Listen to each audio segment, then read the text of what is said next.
So this video is definitely going to trigger a lot of stand-up fighters and BJJ guys, but by the end of this video, I'm going to convince you why Judo is best for self-defense. Let's get into it. Guys, definitely comment down below which martial art you currently train. I'm definitely curious as to what kind of fighters are viewing my video. None of you guys in a really cold climate where everybody has like thick jackets like Chicago or Russia, and you can actually close the distance, protecting your head obviously so they don't punch you, and then grabbing their jacket and throwing them. What do you think is the best martial arts for self-defense? For sure, jiu-jitsu.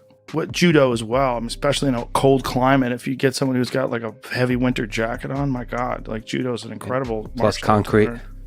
That's the worst place to be, with a heavy winter jacket with a judo specialist, and you're standing up with them. Oh my God. So the beauty of judo is you not only learn stand-up combat, like fighting and closing the distance, but you also learn ground game. So a lot of the common arguments that the BJJ guys, jiu-jitsu guys are going to argue is that, you know, jiu-jitsu is better because all fights end up on the ground. However, yeah, there are takedowns, but judo puts a lot more emphasis on takedowns. So in that aspect, we have one up on the BJJ guys, but we also put a lot of emphasis on groundwork, newaza as we call it. So the point of judo is using your opponent's strength and momentum against him.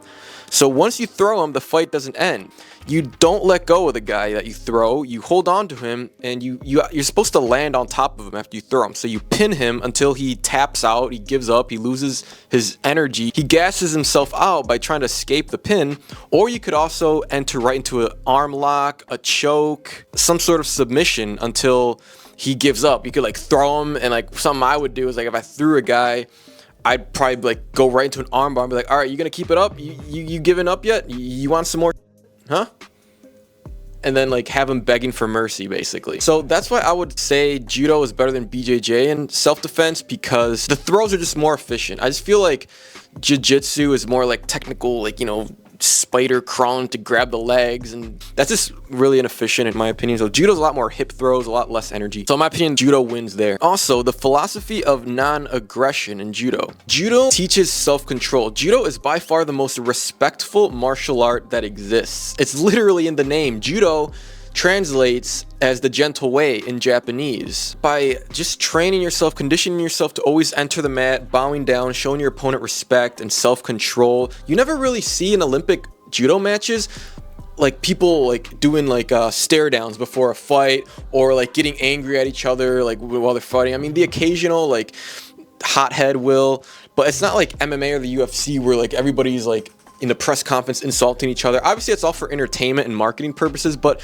judo's not about that. Judo's all about respect. So I feel like you can take that respect that you learn from the mat onto street scenarios too. Like, you know, obviously if your opponent continues pushing your boundaries and stuff to the point where you have to defend yourself, you're going to do the very bare minimum of damage. My next point is minimal striking.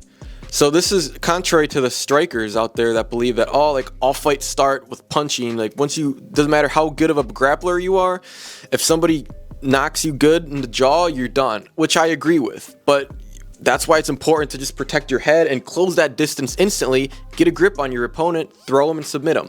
Now, the beauty of the minimal striking is you decrease the risk of injury. If you were to punch somebody and hit them in the teeth, you're gonna bust up your knuckles or something bad's gonna happen. But also you lessen the risk of legal trouble as well, because if you bust someone's teeth and they find your information, they'll sue you.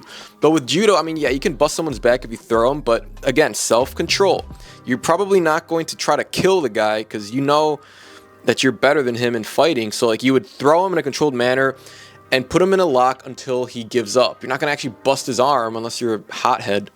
So adaptability. Judo, in my opinion, is very adaptable for various situations, especially when you're doing sparring randori. You just kind of slowly like move the motion with your opponent, and you understand gravity, foot sweeps, when is perfect timing to enter for a throw, and all of this can be taken to and efficient street fights. Like if somebody punches you, you can block that, grab the arm, and throw him. There's a lot of versatility that you can pick up from a lot of things. Like if somebody kicks you, you can grab the leg and sweep the other supporting leg, and boom, he's on the ground. And here's a clip of one of my senseis fighting a dude. I think it's definitely like a friendly match, but this is no gi, like self-defense street fight scenario.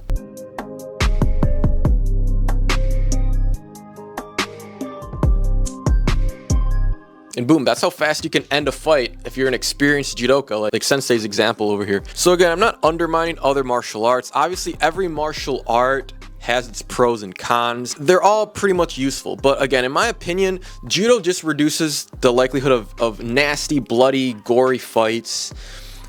Reduces the chances of getting in trouble. I mean, you're gonna get in trouble anyways if you get caught fighting, but you're probably not going to get in legal, like medical problem where you're going to have to pay the other person's medical bills or whatever. Number 3, you learn a lot of self-control, so you're going to know when to stop. You're going to know when your opponent's had enough because you're just so experienced. You understand how to position yourself for the best performance in that self-defense scenario. And it's a plus if your opponent has thick clothing, you can easily just grab them and throw their ass on the ground. So guys, if you want to watch a video on why bodybuilding and judo can really improve your life, it's a very interesting topic. I'm going to open up in that video right here and you're going to understand that concept. So I'll see you in that video.